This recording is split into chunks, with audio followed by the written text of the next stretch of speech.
Hello students, पिछली video में हमने पढ़ा था पहला पार्ट देश की माटी कविता। बेटा हमने कविता को पढ़ा था, उसका सरलार्थ किया था, वर्ड मीनिंग किए थे और बाकी का जो अभ्यास बचा हुआ है उसको आज करते हैं। आज व्याकरण का पोर्शन हमारा आ गया है। यहाँ हम देखते हैं नीचे कुछ शब्द लिखे हैं जो उलट पलट हो गए हैं, इन्हें ठीक करके लिखें।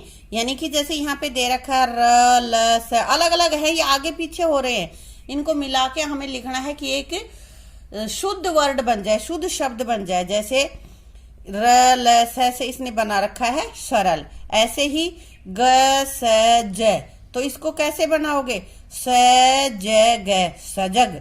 ऐसे ही फ र श, तो इसका शुद्ध कौन सा हो सकता है जो शब्द शुद्ध हो, स फ र सफर, सफर मीन्स रास्ता। ऐसे आगे है मैं झ स, क्या बनेगा स पहले लिख दें, फिर मैं लिख दें, फिर झ लिख दें, स मैं झ समझ, हो गया ना।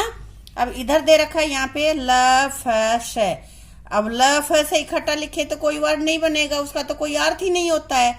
और यहाँ पे अर्थ वाले शब्द हमें बनाने हैं, तो यहाँ पे क्या बनेगा फ स ल फसल। फसल का पता है ना तुम्हें। हाँ, आगे हमारा है ब स ल, तो इसका क्या बनाओगे स ब ल, सबल क्या होता है जिसमें बल हो, ताकत हो।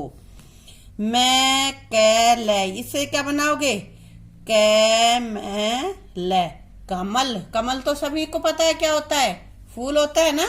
हाँ, अब आगे बेटा दे रखा है घाट और बाट में तुकबंदी है। ये दो शब्द हमारे आए थे ना इस कविता में पीछे, घाट और बाट, तो इनमें कहता है तुकबंदी बनी हुई है। ऐसे ही तुम्हें और दो दो शब्द लिखने हैं जिनमें आपस में तुकबंदी हो। जैसे घाट, घाट का तुक किसके साथ मिलेगा चाट भाट। ये बेटा अगला तन, तन का तुम बना सकते हो मन बन, और भी कुछ हो सकता है, जरूरी नहीं है जो मैंने यहाँ पे लिख रखे हैं वही तुकबंदी है, वही सही है, और भी बहुत सारे हो सकते हैं। यहाँ पे लिख दो रन थन, कुछ भी हो सकता है। और आगे है ये देश, देश का वेश केस लेस, कुछ भी लिख लेंगे हम आगे चल के, और भी तो वर्ड हो सकते हैं, जरूरी नहीं है जो मैंने लिखे वही आप लिखोगे।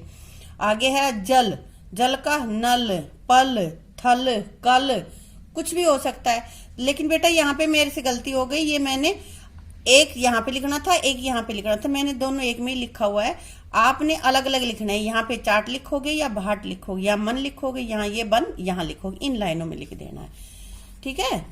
अब बेटा हम अगला ले लेते हैं। यहाँ पे पहला ये हमारा सवाल है, यहाँ पे देश के घर के भाई बहन, पंक्ति में भाई और बहन शब्दों के बीच ये जो निशान लगा रखे डैश का सा चिन्ह है, जिसको कि हम योजक चिन्ह कहते हैं। तो कहता है कि इसी चिन्ह का प्रयोग करते हुए और शब्द लिखो जो इसी की तरह योजक शब्द हो।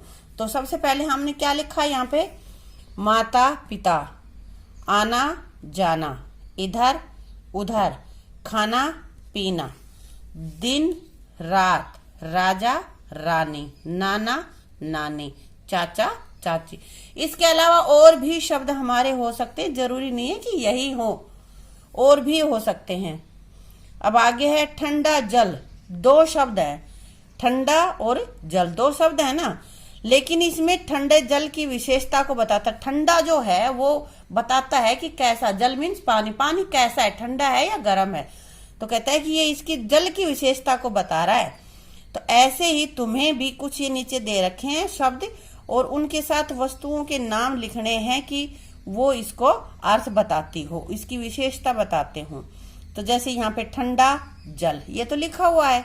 आगे हरे भरे, हरे भरे क्या होते हैं पेड़ होते हैं, या वन भी लिख सकते हैं, वन होते हैं हरे भरे।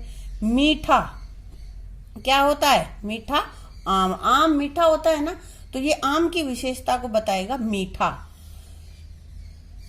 स्वच्छ कपड़े, स्वच्छ यानी कि साफ सुथरे, तो स्वच्छ कपड़े। सुंदर, सुंदर लड़की लिख लें या सुंदर फूल लिख लें, उससे कुछ फर्क नहीं पड़ेगा हमें, कोई सी भी चीज।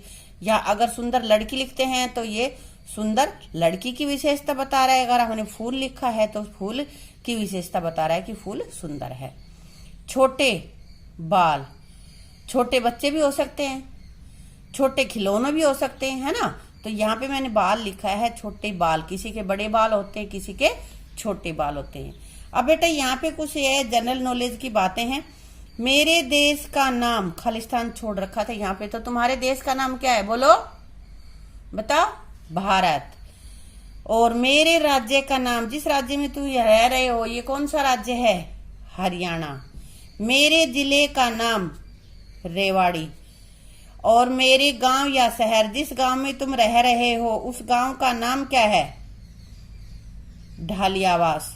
मेरे स्कूल का नाम, तुम्हारे स्कूल का नाम क्या है, बोलो, राजकीय प्राथमिक पाठशाला ढालियावास। तो बेटा ये पूरा लेसन हमारा पहला, जो देश की माटी नाम है इस पाठ का, कंप्लीट हो गया है। ये पोएम तुम्हें याद करनी है और इसके सारे अभ्यास अपनी नोटबुक में उतारने हैं और याद करने हैं। नोटबुक बनाए रखनी है क्योंकि आगे पेपरों में भी काम आएगी। Thank you.